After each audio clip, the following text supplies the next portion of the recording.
હાલમાં ચાલી રહેલ મતદાર યાદી સુધારણા SIR ની કામગીરીને ધ્યાને લઈ કેન્દ્રીય જળ શક્તિ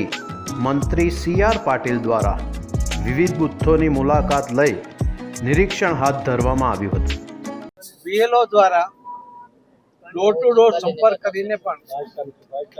જે રીતે મહેનત કરીને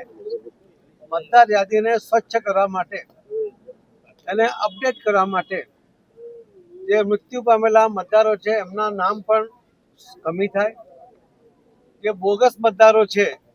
એના નામ પણ કમી થાય અને જે ડુપ્લિકેટ મતદારો છે કે જેમના એકથી વધુ જગ્યાએ પોતાના મતદાર યાદીમાં નામ છે, કેટલાક ભૂલમાં હશે, કેટલાક ઇરાદાપૂર્વકના હશે, આ તમામના નામો કમી થાય એના માટે BLO અધિકારીઓ અને કાર્યકર્તાઓ જે મહેનત કરી રહ્યા છે એમને હું ખૂબ ખૂબ અભિનંદન આપું છું કે ખૂબ વિકટ પરિસ્થિતિમાં ટેકનિકલ એરર પણ ઘણીવાર આવવાને કારણે પણ ત્યારે મતદાર દિવસના કદાચ કામ પર ગયો હોય એના કારણે મળતો ન હોય, કદાચ એને અણસમજના કારણે એની પાસે પુરાવા મેળવવામાં પણ એમને મુશ્કેલી પડતી હોય, છતાં એક ખંત સાથે જે મહેનત કરી રહ્યા છે એવા BLOને ફરીથી ખૂબ ખૂબ અભિનંદન આપું છું. અને આજ દિન સુધીમાં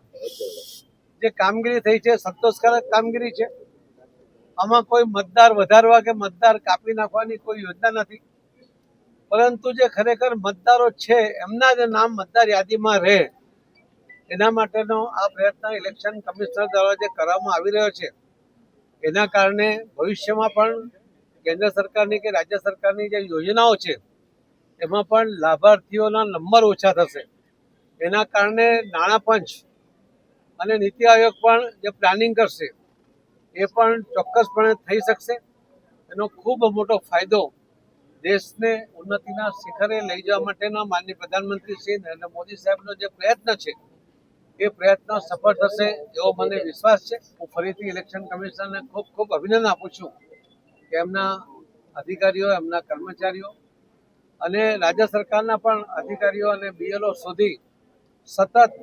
ખૂબ મહેનત કરીને જે આ કામ કરી રહ્યા છે, આ દેશને પ્રગતિના પંથે લઈ જવા માટે એક ખૂબ મોટું કામ થઈ રહ્યું છે. સૌ કાર્યકર્તાઓને પણ અભિનંદન આપું છું કે એ પણ BLO સાથે રહીને એમને પૂરક બનવાનો પ્રયત્ન કરે છે, એમને મદદ કરવાનો પ્રયત્ન કરે છે, કારણ કે આ એક દેશ હિતનું કામ છે અને એ દેશ હિતનું કામ દરેકે કરવું જ જોઈએ એવો મારી બધાને વિનંતી પણ છે, આગ્રહ પણ છે. ખૂબ ખૂબ ધન્યવાદ.